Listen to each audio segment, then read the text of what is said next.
up, YouTube? It's ZTAY, aka Lil Red. We got the Phoenix Suns and my expectations for them in this upcoming season. If you guys haven't checked out my standings video, I'm gonna put it at the end of this video, so go check that out. But I do have the Phoenix Suns high in the West this year. That being said, I was high on the Phoenix Suns going into the playoffs last season. I actually had them beating Minnesota first round, and not only did they lose, they got swept.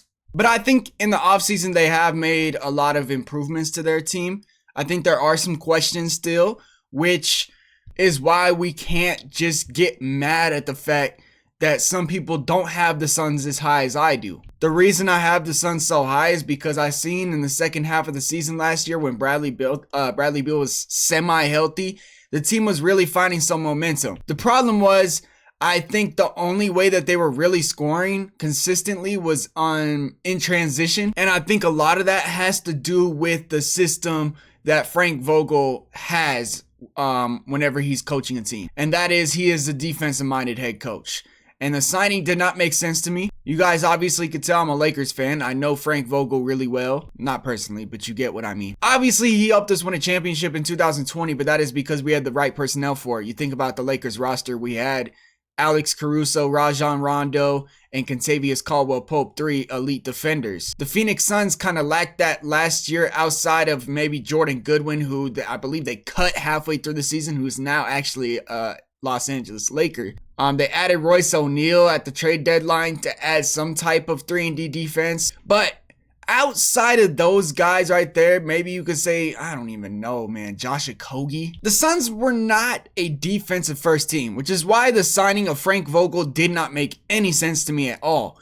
Now they go out and get Coach Bud, and we're not even going to talk about the roster yet. We're talking about coaching. And it's hard to judge coaches. It really is. Coach Bud won a championship with the Milwaukee Bucks. Frank Vogel's won a championship, but I don't think it matters if you won a championship or not. It matters, does the system that you are implying or running for your team fit with the personnel that you have? And honestly, I can't really speak on that. I really don't know. And I think it's gonna have to take me a little bit to see what we're really looking at with this Suns roster and this Suns team early on in the season. But I think that they do have the talent on their team to make a deep run and actually be contenders this year. Although I thought the same last year. But I think they have made some improvements, especially in the point guard position. That's where we're going to get into the roster. The last time the Phoenix Suns were contenders is when they had Chris Paul. When they got rid of Chris Paul,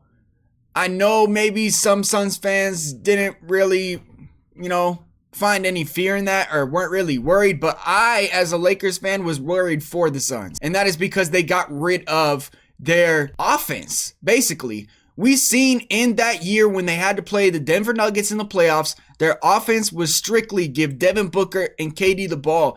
And if they can't score, we don't know what to do. And I'm not gonna lie, last year kind of felt like that a lot. I do like the additions of Jusuf Nurkic, even though Suns fans hate Nurkic. Suns fans feel like they hated Eubanks too. I honestly don't think they're bad centers. I actually think they're really good offensive centers. And I honestly think they might have been like the scapegoat of last season. And like I said, it's just because they were relying too much on Devin Booker. In specific, they were running Devin Booker at point guard, and now the roster has changed. Tyus Jones is the newest addition to the Phoenix Suns. Tyus Jones has led the league almost every single year in assist to turnover ratio as a point guard. He knows how to protect the ball. He knows how to not get wasted possessions, and he knows how to pass. He knows how to read a defense. And I don't even think a point guard needed to do that with the Phoenix Suns they didn't even have a point guard. They had Isaiah Thomas for a second, but didn't play him at all. And he's not even really a true point guard. He's a point guard because he's short, but he's not really a playmaker. He's a scorer. They don't need another scorer on the roster. They have Bradley Beal, Kevin Durant, and Devin Booker.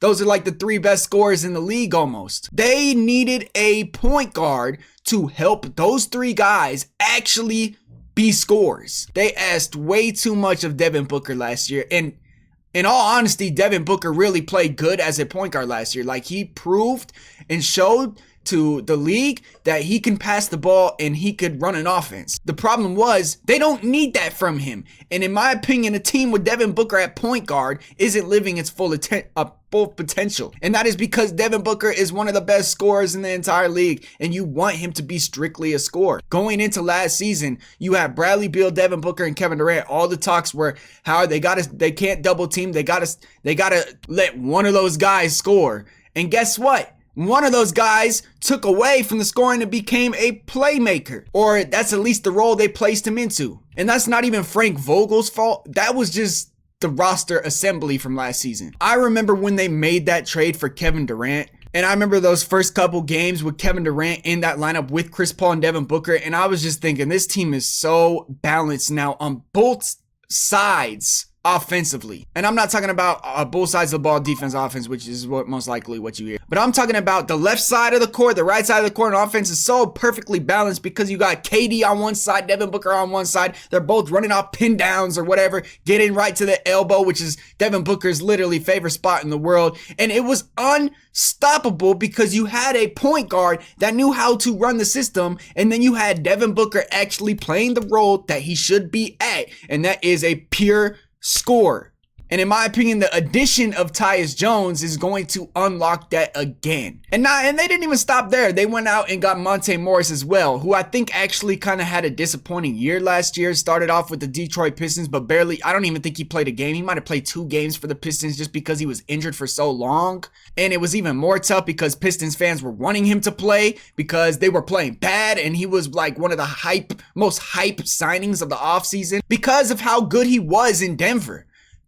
And if people don't remember, Monte Morris in Denver was really, really good. Like damn near their third option on offense. And not just passing. That man could score too. So Monte Morris is much needed for the Suns' depth of this team because I also think they lacked that last year. Depth-wise, they didn't really have anybody to come off the bench. Last year, we seen a career year, honestly, for Grayson Allen. He led the league in three-point percentage. He played his role perfectly. He fit in with these guys, and I think we've seen the potential of some of these role players like Royce O'Neal and Grayson Allen alongside Devin Booker, Bradley Beal, and Kevin Durant or Devin Booker. I don't know if I said one. But basically, we've seen how those guys scoring can open up the role players' game. And we've seen how much defenses are going to let those role players try to score because of how much help and loading up they're going to do for those star players. And Grayson Allen has proved last season that he can handle it. And I think this year his role is even going to be more defined because he's not going to be asked to do so much if Bradley Beal is healthy. But you see, the starting lineup is going to change, and that is because they now have Tyus Jones, and it is no longer Devin Booker having to run point guard. I think the biggest question and biggest worry for me is how Bradley Beal is going to fit with all this, because the defense, we know the defense is going to be a question with this team. I know Suns fans get mad at me whenever I say Devin Booker's got to play better defense. Sometimes, he can be really good at defense, but sometimes I do see him, understandably so, because they ask so much from him offensively.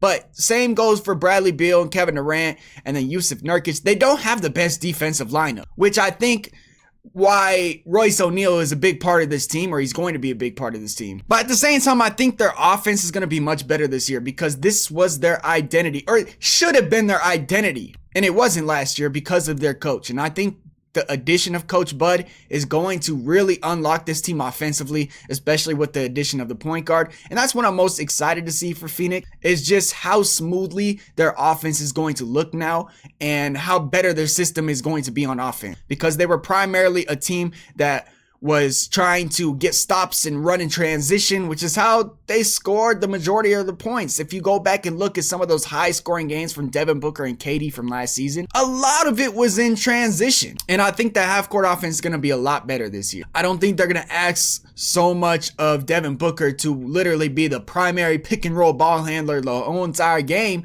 Now he's going to be running off screens off ball, which is what he's really good at. In all honesty, I just think the Suns are going to be a top 3 offense in the league the upcoming season, and I know we probably expected that last year, but I just think that they were in a bad situation without a point guard and coach, and I think they fixed that this year with their roster and their staff. They also drafted Ryan Dunn, who going into the draft, everybody was talking about he's the best defender in the draft. So I was saying they're lacking defense, and they go out and they draft the best defender in the draft in Ryan Dunn. So they do have Royce O'Neal, Ryan Dunn, some perimeter defenders if they need them. And if they need to stagger them in the lineup, if teams are attacking, Devin Booker or Bradley Bradley Beal consistently or even Tyus Jones. So they have some defensive weapons mixed in there just in case, kind of like the Dallas Mavericks, similar to the Dallas Mavericks, because like I said, I think Dallas Mavericks have a weaker defensive starting lineup. The same goes with the Suns, but they have some defense players that they could use as tools that they could plug in. But I think asking a rookie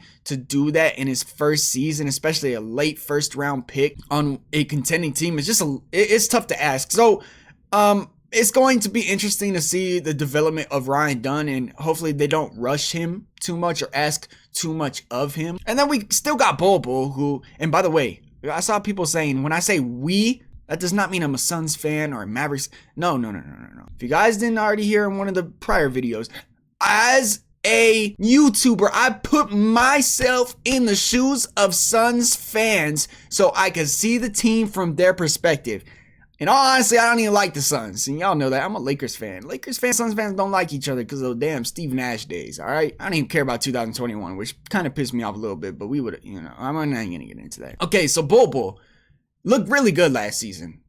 And I think maybe he could get some more consistent minutes, especially with him and Kevin Durant in the same lineup. Like, it looked tough. Bobo could play the 5. So we'll see if Bobo's going to play a lot more minutes because they did lose Drew Eubanks. But I think one of the players that I haven't talked about yet and is one of the most underrated signings for the Phoenix Suns is Mason Plumlee. I mean, I don't hate Drew Eubanks.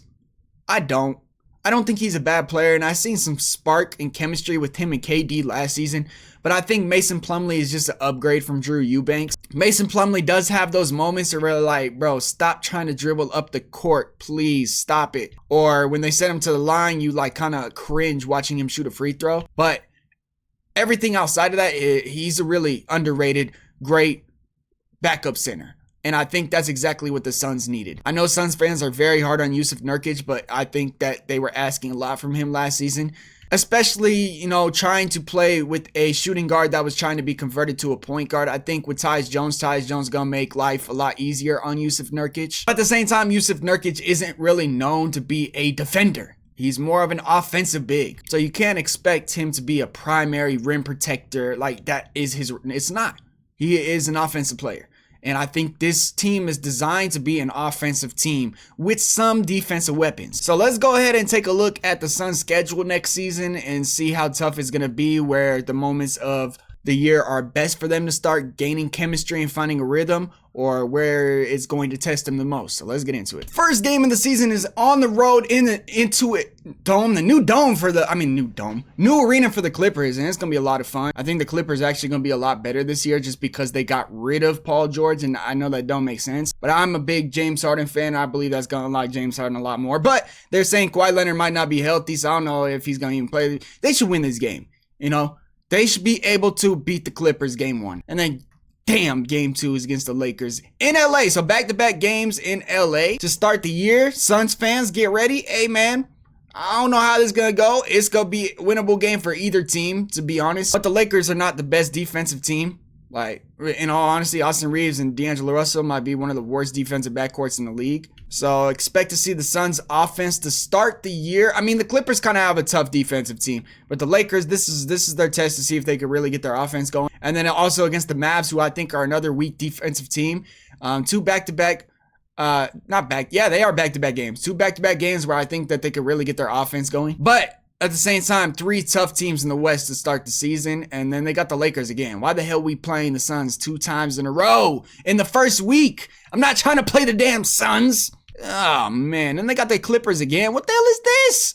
They play the Clippers and Lakers 2 times in the first 2 weeks of the season. Okay, whatever. Once they're done with that little weird part of their schedule, it looks like they got the Trailblazers. Okay, they got the Portland Trailblazers. That's at home. So their home opener is against the Dallas Mavericks. Then they got the Trailblazers. And then they got the 76ers. That's going to be a tough game. And then they got the Miami Heat. They got the Dallas Mavericks. Looks like they played the Mavericks a lot early on in the season. There's their East teams, the 76ers and Heat. 2 tough East teams, by the way, bro. Don't sleep on the Miami Heat. But that Trailblazers game should be easy. So far to start the season, they have a lot of opportunities to show off their offense because they're playing against some weaker defensive teams, in my opinion. And then they go against the Kings at home, and then boom, the cup starts. So before the cup starts, I think they really got to get their offensive chemistry going, and their defense going to be tested because they're going against some really offensive teams in the Dallas Mavericks, the Los Angeles Lakers, and the Philadelphia 76ers. But boom, starting the cup, look who they got. They got the Utah Jazz. Now they're on the road. We seen last year what happened when they played the Jazz in Utah. That crazy game where Markkanen missed the game winner in the corner. It might have been fouled. Yeah, going back to Utah, going to play the Jazz. NBA Cup, they should win, bro. Come on, they should win. But then they got the Kings on the road in a back-to-back game. They're flying from Utah all the way to Sacramento. This is gonna be a tough little stretch. And then boom, after going to Sacramento, they're getting right on the plane after a back-to-back. Tired, bro. Tired, especially after the Cup game. Flying for another Cup game against the best team in the West, and that is the OKC Thunder. And then boom, right when you're done with that, we're flying all the way to Minnesota, who we're playing another tough team in this. Ooh, this is a tough part. When that Cup starts, y'all better win that Jazz game, because then after that, it's going to be tough on the team because the road trip is not fun. They got to go from Utah to Sacramento to Oklahoma to Minnesota in 5 days. That is not easy. And there's 2 cup games mixed in there. And it's against 3 of the top teams in the West. I'm saying the Kings are the top team because, whatever. And then they go back home, but then they play the Magic, a tough physical team too. So after they're tired, they go back home. They got to fly from Minnesota to Phoenix. Who made the schedule? Overnight. And play the next day after a tough road trip. Okay, so when the cup starts, don't be too hard on your team, Suns fans. They're going to be tired, bro. This is a gauntlet of a schedule. Because then, right after that, they get a day break. Just a day. And they got to play the Knicks, who are, in my opinion, are probably the best team in the East. So right here, as soon as the cup starts, I expect the Suns to be tested for the first time in the season. Especially because some of these teams are really good defensive teams. And then they get the six-day break. 6-day break is going to be real nice. And they're back at home playing the Lakers for the cup. We seen last year, remember what happened in that cup versus the Lakers and Suns, that crazy game. It's probably going to be another crazy game. This is going to be a good one. The Suns will be rested. They're going to be confident. And then they got back-to-back versus the Nets at home, so they don't really got to worry. And then they got a little home stretch right here. Great little home stretch. Look at this. 1, 2, 3, 4, 5, 6-game home stretch after a very tough road trip. So as soon as you see them play the Lakers with the colors on the court, just know your team can find some momentum, because they're playing the Brooklyn Nets and then the Golden State Warriors. These are 2 very winnable games with a 3-day break in between. So they should be well rested if there are no injuries through that tough road trip, and they should be able to win these games. And then they got the Spurs. Don't sleep on the Spurs, but this is a huge break for the Suns. But they got a 4-day break, maybe even 5-day break. And then it's another cup game. So it does look like after they are back at home on that home, so after that Knicks game, it starts getting a little bit easier. So the first cup, when you see that first cup game, there's going to be a tough little stretch where y'all are on the road, traveling a lot against some of the best teams in the West. And then boom, as soon as that Knicks game is over, you guys can chill out a little bit. But then you got the Pelicans right after that, who are a very tough team in the West. And then the Heat, you got the Magic. Looks like you're going back on the road. We're going to New Orleans, to Miami, to Magic, another back-to-back on the road, which these are the worst. The good news is this in the same state, so it's not too bad. And then they're back at home after a huge break. December 8th to December 19th? Come on, bro. That's a huge break, so that's another really good time to rest. That's a good part. So they're getting these parts of their schedule where they're traveling back to back. They're flying and having to play the next day. But then right after that, they get like a damn near 8-day rest. What? And then they got the Pistons. Okay. And then they got the Nuggets. Okay. And then they got the Nuggets. Back to back, flying from Denver to Phoenix. But this is on Christmas Day. Hopefully that flight from Denver ain't too bad. I hate that flight from Denver, bro. I don't know what it was. When I flew back from Denver to California, it hurt, bro. Probably because I flew at 4 in the morning. But hey, Christmas Day. for the Phoenix Suns versus the Denver Nuggets. This is gonna be a lot of fun because we seen last year these two teams really competed against each other. Like they matched up good with each other, and they know they want that revenge from that one series. But then they got the Mavericks. This is a tough little stretch right here. They got the Nuggets not back to back, but you get it. You know, Nuggets, Mavericks is gonna be tough, and then they got the Warriors in Golden State. Not the easiest way. The Warriors aren't the best team, but at home they probably should get a boost. And then they got the Grizzlies, Pacers, 76ers. Oh, okay. So right at the end of December, right around that Christmas Day range, they're going to get a couple tough games. Like really couple tough games. They're not going to be traveling too much, which is good. They're not going to be traveling too much after Christmas. But they're going to get a couple tough games, which I think they could build some confidence by beating some of these teams. And we're starting the new year off after a really good 5-day rest against the Pacers, where they're going to need it because they're going to Indiana and they're going to Philly. Here comes the road trip, going to Charlotte. These are going to be some tough games right here. Obviously, they could beat the Hornets, but it's a back-to-back. They're flying from Philly to Charlotte overnight and playing at 4 p.m. Yeah, that's going to be tough. Hawks at Suns. So they're back at home. So they got the Hawks, the Jazz, the Hornets, the Hawks, the Wizards, the Pistons, the Cavs, the Nets, the Wizards. What the hell? Whoa. Okay, all right. They're about to gain some momentum just like last year. Right? Okay, not like last year, but going into the All-Star break, the start of January, they are going to start flying, bro. Look at this part of their schedule. Yes, the road trip's hard, but bro, they got back at home, right? So we're flying back at home after playing the Hornets on a back-to-back. You don't be tired, but you should be the Hornets. Back at home, we play the Hawks, the Jazz, Hornets again, but this time we're at home. 3-game home stretch, and then the Hawks. And then we playing the Wizards and the Pistons back-to-back. And then we got the Cavs, a tough game, and then the Nets. And then the Wizards again. Clippers, beatable team. Then the Timberwolves. Then the Warriors. Okay, it's getting a little bit tougher, but back-to-back Trailblazers.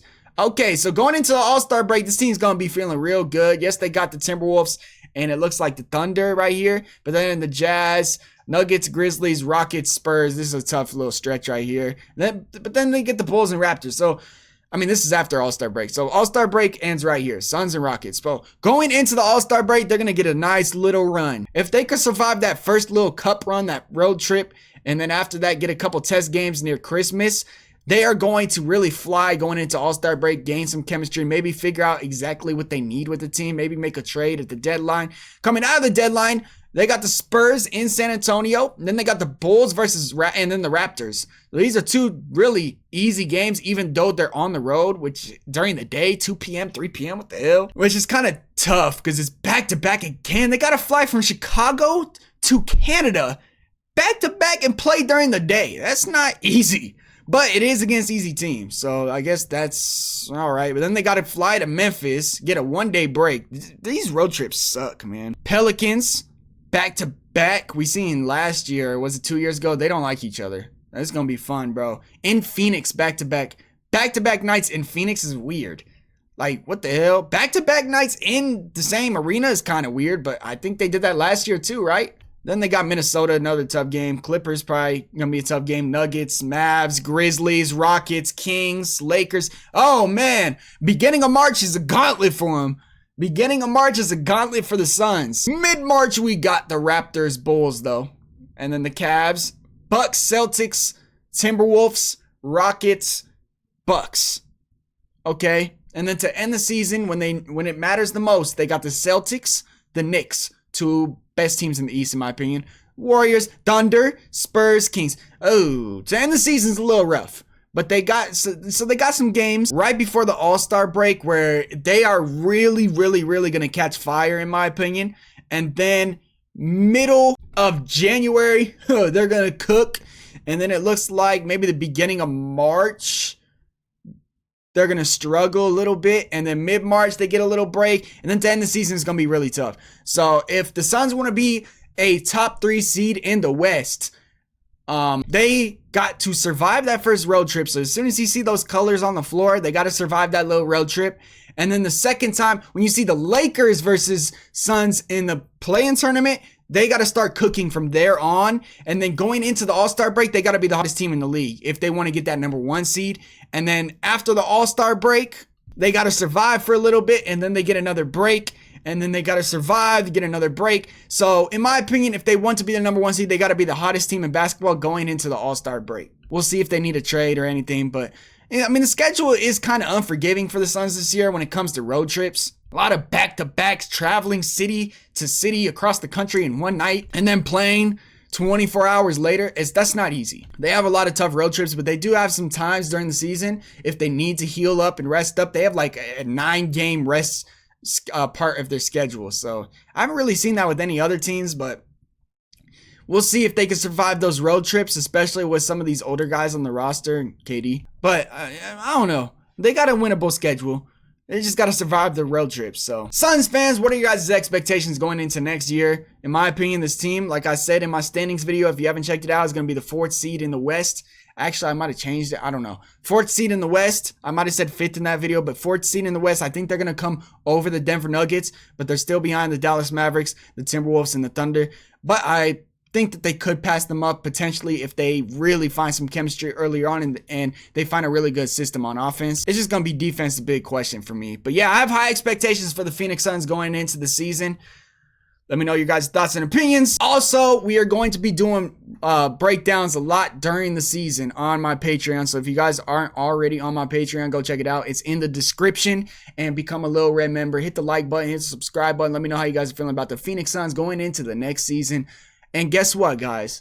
In about 7 to 8 days, in about a week and a half, we got NBA basketball back. We got reactions coming. Suns fans, we are doing reactions all year. Can't wait. Love you guys. Really do. Sometimes I don't like the team. I like some of your guys' players. But, you know, as a Lakers fan, we got to keep the rivalry going. But let's not get toxic a little bit this year, you know? I still have Dallas fans more toxic than you guys, you know? As a Lakers fans, I feel like the Suns fans should be like my least favorite fan base, but they're really not. Like, you guys do treat me pretty good during the season, especially when you guys get frustrated. There are some very toxic fans in Phoenix. I actually am sometimes an Arizona resident. Hey, we got, you know, I got a place out there. I stay out there sometimes, so shout out to everybody in Arizona, man. Love you guys. Peace.